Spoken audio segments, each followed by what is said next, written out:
reviewing. All right, card 320, civil rights. Now, first off, let me describe the difference between civil liberties and civil rights, because sometimes people get this confused. So civil liberties, it's something that you do. Like you have speech, you practice religion, you assemble in a group, you petition your government. These are civil liberties. They're something that you do. But civil rights are something you're protected from.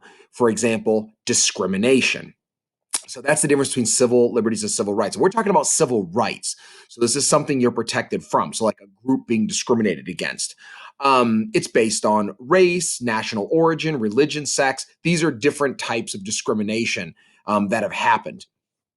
And then it's guaranteed, you're guaranteed against discrimination under the Due Process Clause and the Equal Protection Clauses, and of course, other acts of Congress, which will be part of this unit. And that, of course, comes with the 14th Amendment. Now, at any time, if you need to pause right now and finish up writing that, go ahead and do that right now.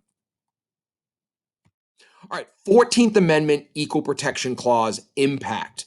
So 14th Amendment, of course, was passed right after the Civil War, and it was intended to protect the civil rights of newly freed African Americans.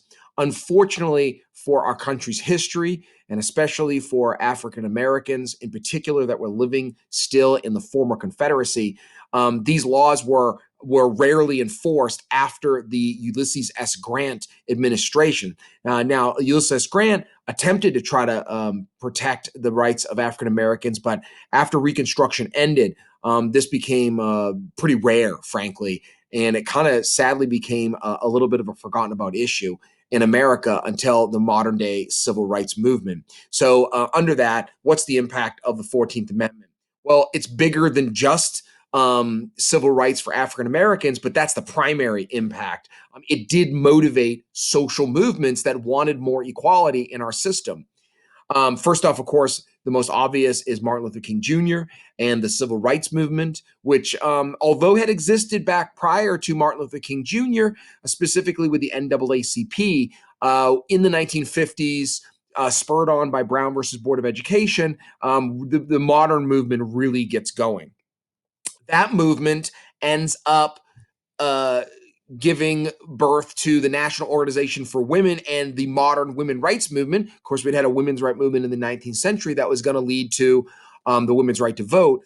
And this more modern version was focused around the right to an abortion, or reproductive rights, equal rights amendment that ends up failing, passed Congress, but then didn't get the 3/4 number of people to number of states to ratify it. You can see here in a picture, Stop ERA. There were a lot of women who actually were against the Equal Rights Amendment. Most famous among them is the woman in the middle, Phyllis Schlafly. And one of the reasons that she was against it is that these women feared that an equal rights amendment actually would mean that women would be forced to be part of the draft, and they would lose some other privileges in court when it came to like alimony with a husband and some other things. So there were some other issues that came up that ended up helping to defeat the ERA in certain states. And then also the 14th Amendment has impacted, on the flip side, you have abortion rights supporters, and now you have people that were against abortion. And the pro-life movement, they believe that the 14th Amendment protects the rights of the unborn. So, you know, you have this tit for tat, different sides using the different sides of the coin here when it comes to the Equal Protection Clause.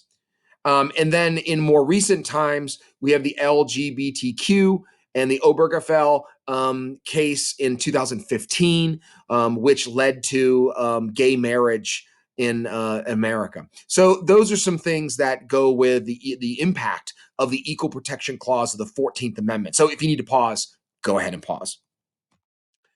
The last thing I want to cover, and this is before we get to the modern day civil rights movement with Martin Luther King Jr., is Plessy versus Ferguson. And this is a really infamous case from the 1890s that is kind of the backdrop for before Brown versus Board of Education. So let's look at that. So in 1896, Louisiana required separate rail cars for whites and blacks.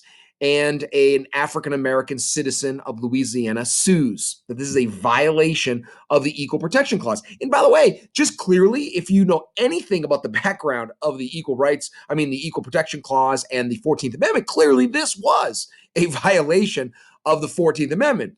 Unfortunately, is that you just didn't have a Supreme Court that was willing to, rule correctly. And the Supreme Court ends up upholding the segregation based on that separate but equal doctrine was okay. So as long as it could be separate, but it had to be equal. Now, of course, it really wasn't equal. It was actually demeaning as all get out for African Americans to have to go sit at the back.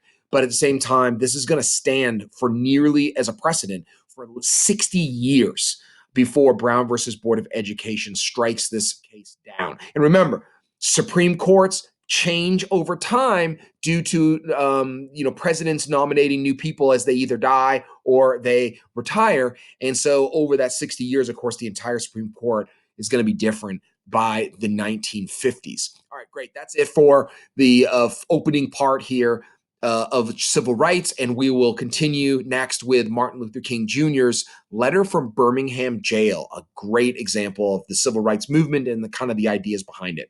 Thanks.